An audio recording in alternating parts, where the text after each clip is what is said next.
فاطر کے معنی کسی چیز کو وجود میں لانے والے کے ہیں۔ اس صورت کی پہلی ہی آیت میں اللہ فاطر السماوات والارض یعنی آسمان و زمین کے خالق اور موجد ہونے کی صفت بیان ہوئی ہے۔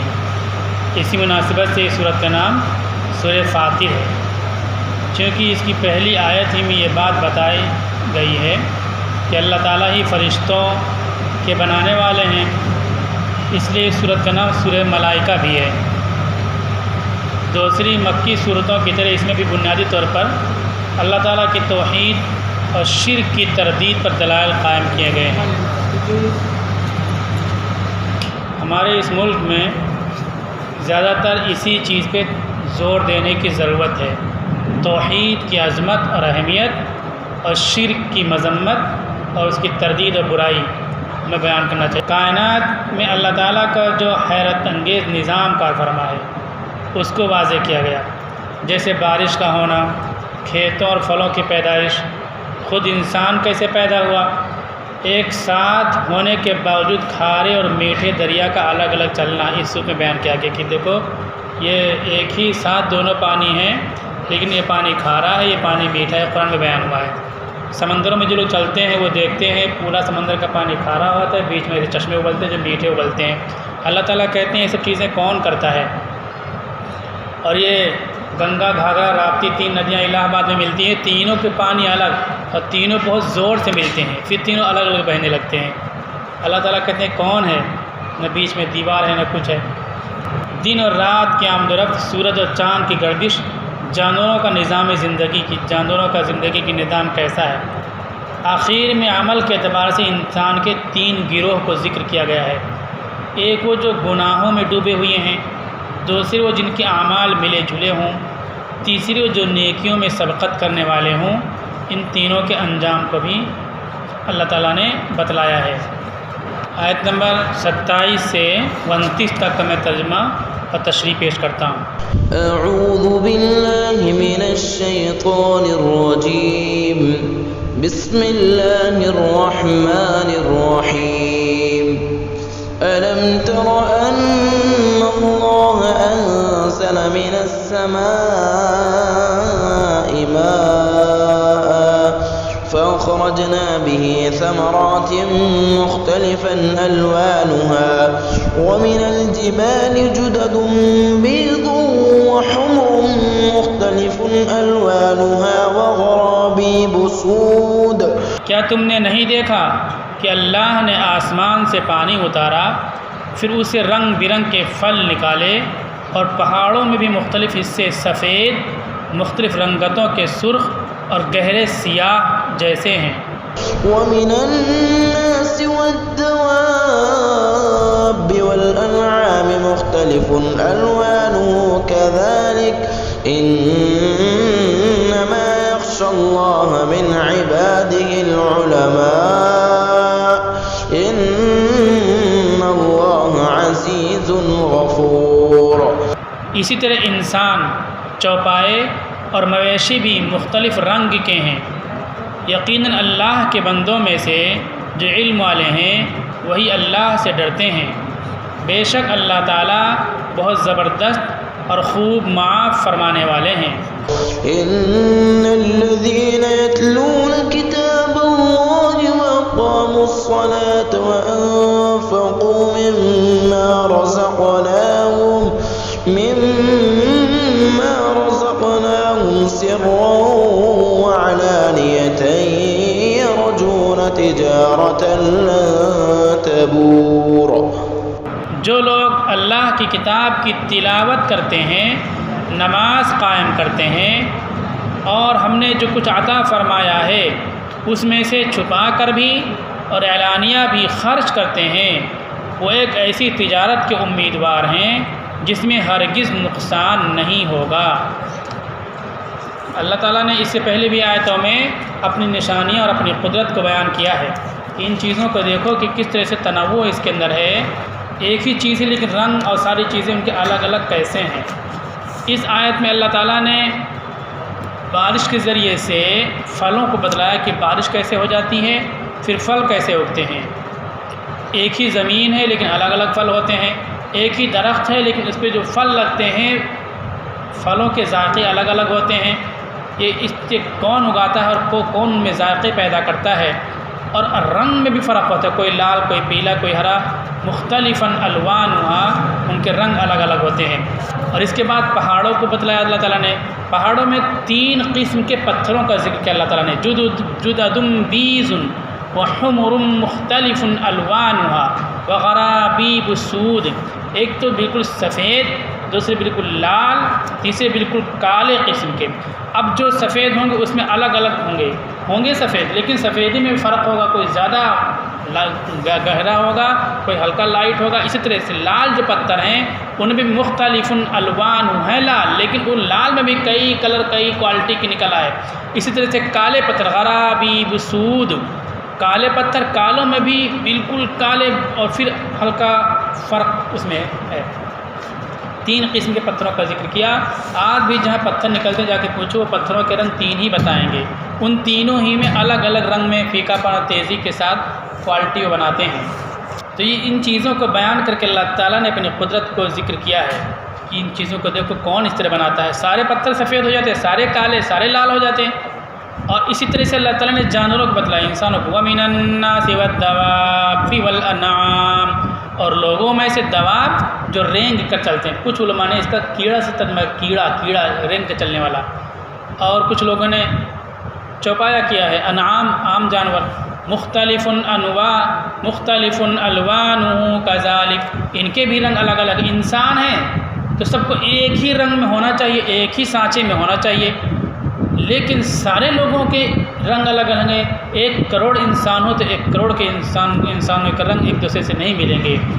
نیپال کے، چین کے، تبت کے دیکھنے میں لگتا ہے ایک ہی ہیں، لیکن ہم لوگ ایک پہلی بار دیکھتے ہیں، وہ ایک دوسرے کو پہچانتے کہ دوسرا تیسرا چوتھا پانچواں ہے، کوئی مطلب کسی سے ملے گا ہی نہیں۔ اور پھر دوسری آیتوں میں اللہ تعالیٰ نے بتلایا کہ دیکھو وَلَا قَادِرِينَ عَلَىٰ أَن نُّسَوِّيَ بَنَانَهُ، بلکہ ہم اس بات پر قادر ہیں کہ انسان کے پوروں کو درست کر دیں۔ اللہ تعالیٰ نے پوروں کا تذکرہ کیوں کیا؟ یہ پور ہاتھ کے سارے انسانوں کے الگ ہے، ہاتھ کی سائنس سے ثابت کرتی ہے، اور ہم نے آدھار کارڈ جس چیزوں سے اس چیز کو ثابت کر لیا کہ دیکھو الگ الگ ہر انسان کے کروڑوں اربوں انسان آئیں گے، سارے لوگوں کا پور یہ الگ ہوگا۔ اللہ تعالیٰ کہتے ہیں ہم انسان کے پور کو بھی بنا دیں گے، میدان محشر میں ذکر کیا سب کے الگ الگ۔ تو یہ سب کے الگ الگ کون بنا رہا ہے؟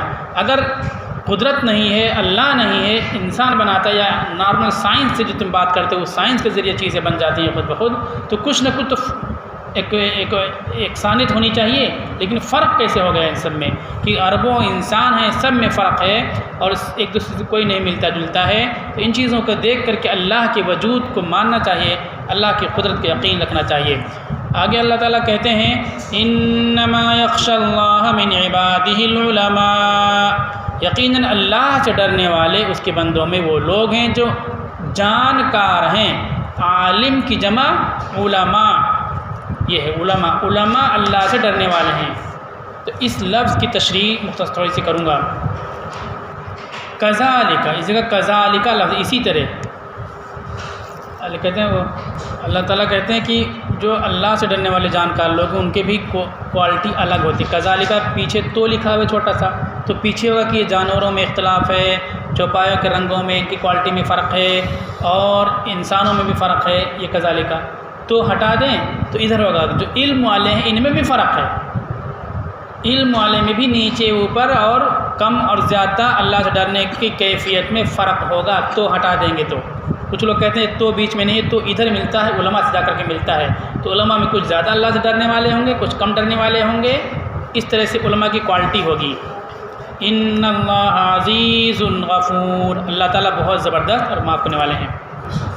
اس میں جو کہا گیا انما لفظ ہے، مطلب صرف اور صرف علم والے اللہ سے ڈرتے ہیں، یہ لفظ ہے، تو لفظی طور پر یہی معنی ہوگا۔ اب اگر صرف لغت اور لینگویج انسان جانے تو اس بنیاد پر یہ کہے گا کہ صرف علم والے ہی اللہ سے ڈریں گے، جن کے پاس علم نہیں وہ اللہ سے نہیں ڈریں گے، جبکہ ایسا نہیں ہوتا۔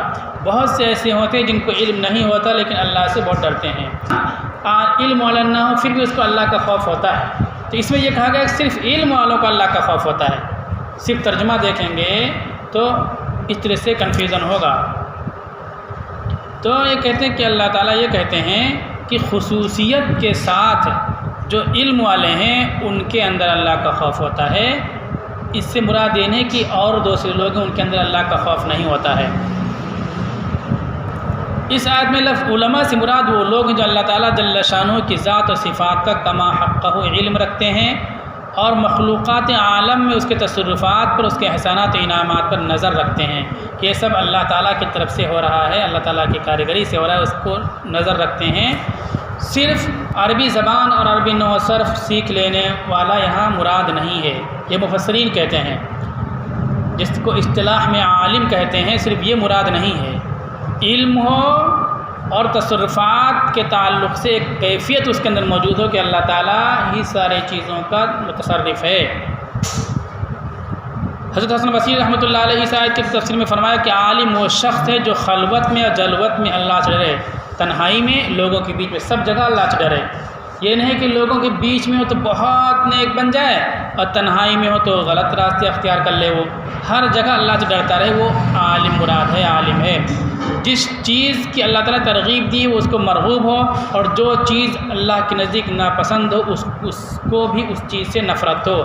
حضرت عبداللہ بن مسعود فرماتے ہیں لیس العلم بکثرت الحدیث ولکن العلم عن کثرت الخشیہ، یعنی بہت زیادہ حدیثیں یاد ہوں یہ علم نہیں ہے، بلکہ انسان کو اللہ کا خوف ہو یہ علم ہے، اور اس کے ذریعے سے انسان عالم ربانی بنتا ہے۔ جس قدر اللہ کا خوف ہوگا انسان کے اندر علم کے ساتھ، وہ عالم یہاں مراد ہے۔ احمد بن صالح مصری نے فرمایا خشیت اللہ کو کثرت روایت، کثرت معلومات سے نہیں پہچانا جا سکتا، کہ بہت فٹافٹ جواب دے دیتے ہیں، بہت جانکار ہیں، اس کے ذریعے سے اللہ کی خشیت کو نہیں جانا جائے گا کہ اس کے دل میں اللہ کا خوف ہے کہ نہیں خوف ہے۔ احمد بن صالح کہتے ہیں کہ زیادہ روایتیں یاد ہوں، زیادہ نالج ہو دین کے بارے میں، تو اس سے نہیں پہچانا جائے گا کہ یہ عالم ربانی ہے، بلکہ اس کی زندگی کتاب و سنت کی اتباع سے پہچانی جائے گی، اس کی زندگی سنت کے مطابق ہے کہ نہیں ہے۔ جس کی زندگی سنت، قرآن و سنت کے مطابق ہوگی وہ عالم ربانی ہوگا، علم بھی ہے اور کتاب و سنت کے مطابق زندگی اس کی ہو۔ شیخ شہاب الدین سہروردی نے فرمایا کہ اس آیت میں اشارہ پایا جاتا ہے جس شخص میں خشیت نہ ہو وہ عالم نہیں ہے۔ جس شخص کے اندر اللہ کا ڈر نہ ہو، وہ سب کچھ پہنے ہوئی ہو، لباس بانا بنا ہوئی ہو اور دین کی باتیں بھی کرتا ہو، وہ عالم نہیں ہے۔ تفسیر مظہری میں بات ہے، اس کی تصدیق اکابر کے اقوال سے بھی ہوتی ہے۔ حضرت ربیع بن انس نے فرمایا من لم یخش فلیس بعالم، جو اللہ سے نہ ڈرے وہ عالم نہیں ہے۔ اسی طرح انما العالم من خشی اللہ، یقیناً عالم وہ شخص ہے جو اللہ سے ڈرتا ہو۔ سعد بن ابراہیم سے کسی نے پوچھا کہ مدینہ میں سب سے زیادہ فقہ اور دین کی سمجھ بوجھ رکھنے والے سب سے بڑا عالم کون ہے؟ انہوں نے فرمایا اتقاہم لربہ، جو اپنے پروردگار سے زیادہ ڈرنے والا ہو اور زیادہ پرہیزگار ہو وہ بڑا عالم ہے۔ اور حضرت علی رضی اللہ تعالیٰ عنہ سے روایت ہے، اس کو دھیان سے سننا ہمیں۔ ان الفقیہ حق الفقیہ من لم یقنط الناس من رحمت اللہ، فقیہ اور بڑا عالم وہ ہے جو مسلمانوں کو اور لوگوں کو اللہ کی رحمت سے نا امید اور مایوس نہ کرے۔ مایوس میں بہت گناہ، شراب پی لے، تم نے بہت گناہ کر لیا، اب تمہارے بخشش نہیں ہوگا، ایسا نہ بولے، مایوس نہ کرے۔ اور دوسری چیز ولم یرخص لہم فی معاصی اللہ، اور اللہ تعالیٰ کی نافرمانی میں ان کو چھوٹ بھی مت دے کہ جاؤ کرتے رہو، تسبیح پڑھ لینا تمہارے گناہ معاف ہو جائیں گے، عمرہ کر لو گے تمہارے گناہ معاف ہو جائیں گے، نہیں چھوٹ بھی نہ دے ان کو۔ اور ولم یؤمنہم من عذاب اللہ، اور ان کو اللہ کے عذاب سے مطمئن نہ کرے کہ کوئی عذاب آنے والا نہیں ہے، گناہ کرتے رہو، توبہ کر لینا، ختم ہو جائے گی بات، مامون نہ کرے۔ اور وہ قرآن کو چھوڑ کر کے قرآن کے علاوہ دوسری کتاب کی تعلیم کی طرف نہ بلائے، یہ بہت اہم بات ہے۔ قرآن کی تعلیم کرتا ہو، قرآن لوگوں کو سکھاتا ہو، قرآن لوگوں کو پڑھاتا ہو، قرآن سے لوگوں کو جوڑتا ہو، قرآن کی طرف لوگوں کو دعوت دیتا ہو، یہ عالم کی بڑی پہچان ہے۔ آج دیکھیے کتنی بڑی تعداد میں علماء مدرسوں سے فارغ ہوتے وہ عالم کی سند لے کر کے آتے ہیں۔ آپ دیکھیے کتنے لوگ ہیں جو لوگوں کو قرآن کی طرف بلاتے ہیں۔ اگر نہیں پڑھی جائے گی تو قرآن معنی مطلب نہیں سمجھا جائے گا قرآن، باقی دوسری کتابیں پڑھی جاتی ہیں۔ چھوٹے بچوں کے پیٹھ پہ کتنی کتابیں لدی ہوئی ہیں بتلایا تھا میں نے۔ اللہ کے نبی نے فرمایا قرآن قیامت کے قریب مسنات پڑھی جائیں گی، یعنی قرآن کے علاوہ دوسری کتابیں پڑھی جائیں گی۔ ہر جگہ دوسری کتابیں پڑھی جا رہی ہیں اور ان کتابوں کو سننے کے لیے لوگ بیٹھتے بھی ہیں، قرآن کے معنی مطالب جب بیان کیے جاتے بتائے جاتے ہیں تو لوگ نہیں رہتے۔ آپ دیکھ لیجیے، اکثر کی آنکھوں سے دیکھ لیجیے کتنے لوگ بیٹھے ہوئے ہیں تفسیر میں۔ عالم کی پہچان یہ ہے کہ قرآن سے لوگوں کو جوڑے گا، قرآن کے معنی مطلب لوگوں کو بلائے گا، لوگوں کو قرآن کی طرف بلائے گا۔ حضرت علی رضی اللہ تعالیٰ عنہ کہتے ہیں انہ لا خیر فی عبادت لا علم فیہا، کوئی خیر نہیں ہے اس عبادت میں جس میں علم نہ ہو، ولا علم، اور اس علم میں کوئی فائدہ نہیں، لا فقہ فی، جس میں سمجھ بوجھ نہ ہو، ولا قراءت، اور اس قرأت میں کوئی فائدہ نہیں ہے، لا تدبر فی، جس میں غور و فکر نہ، اس قرأت میں کوئی فائدہ نہیں ہے جس میں غور و فکر نہ ہو۔ اب غور و فکر کیسے کر پائیں گے؟ ہم لوگ تو عربی جانتے نہیں ہیں، لیکن جب ہم اس کو نہیں سمجھ سکتے تو کم سے کم ترجمہ، تشریح، تفسیر میں اس میں بیٹھیں، اس کو کم سے کم سنیں اور اس سے مجلس لگانے کی کوشش کریں۔